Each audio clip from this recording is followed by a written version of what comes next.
My sister regularly visits London and Dishoom is one of her favourite restaurants, and Ruby Chicken is her favourite dish there.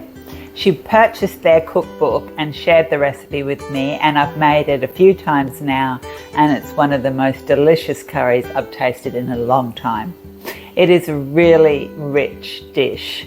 If you cook Indian food, you'll have most of the spices. There's only 2 I had to source, and one was Deggi Mirch Chilli Powder, which is really similar to a Kashmir Chilli Powder, a tiny bit more spicy. And the second ingredient I had to source was black cardamom pods, and they add a really smokiness to this dish. My name's Lee. Welcome to this video. You'll need 10 grams of fresh ginger, chopped roughly. Place that into a blender together with 20 grams of fresh garlic, 5 grams of sea salt, 1 teaspoon of Deggi Mirch Chilli Powder, 1.5 teaspoons of ground cumin, 1/2 teaspoon of garam masala, 2 teaspoons of fresh lime juice, 2 teaspoons of vegetable oil, and 75 grams of full-fat Greek yogurt. I find it necessary to add just a tablespoon or so of water to help it all blend together, and blend it to a smooth paste. Transfer the marinade to a bowl. Take 700 grams of skinless, boneless chicken thighs and cut the chicken into bite-sized chunks. Dishoom's recipe says 4 centimetre chunks. Add this chicken to the marinade and turn to coat, and cover and leave to marinate for at least 4 hours or overnight. You can make this sauce just before serving, or you can make it ahead of time and finish it off later, like I did today. Weigh 15 grams of garlic and finely dice it.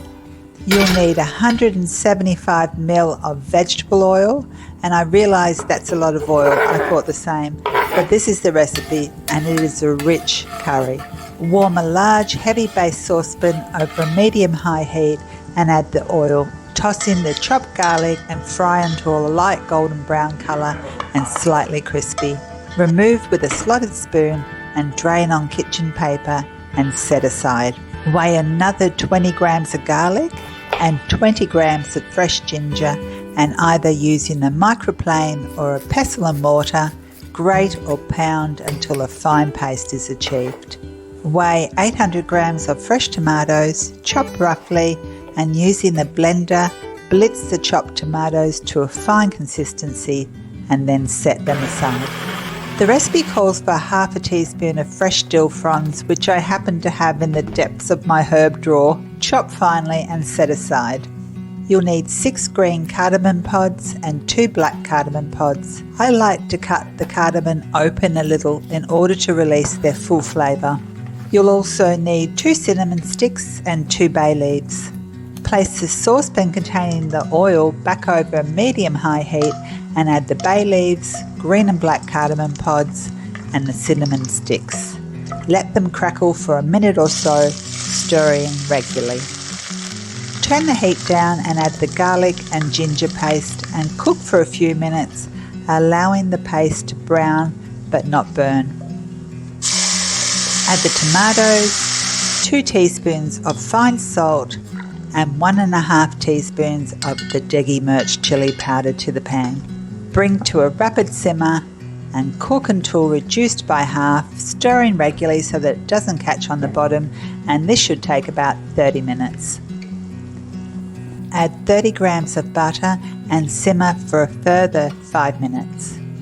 Add 1 teaspoon of garam masala, 20 grams of white sugar, 1 tablespoon of runny honey, 1 teaspoon of ground cumin, the crispy garlic, 1 teaspoon of fenugreek leaves crushed to a powder between fingers, I forgot to do that, and the fresh dill fronds. Cook for a further 15 minutes. There is one other ingredient to add to this sauce, but if the sauce is not to be used straight away, allow it to cool, cover and refrigerate like I did. Otherwise, if you intend to use it straight away, skip ahead to see how the sauce is finished off. For the raita, you'll need to finely dice a few vegetables. You'll need 40 grams of de-seeded cucumber, very finely diced, 40 grams of de-seeded tomato, diced, 25 grams, which is about a quarter of a small red onion, very finely diced, 6 coriander sprigs, pluck off the leaves and finely chop, and lastly 8 mint leaves, which I find the easiest way to chop finely is to pile them on top of each other, roll them up and slice them thinly. This method is called chiffonade.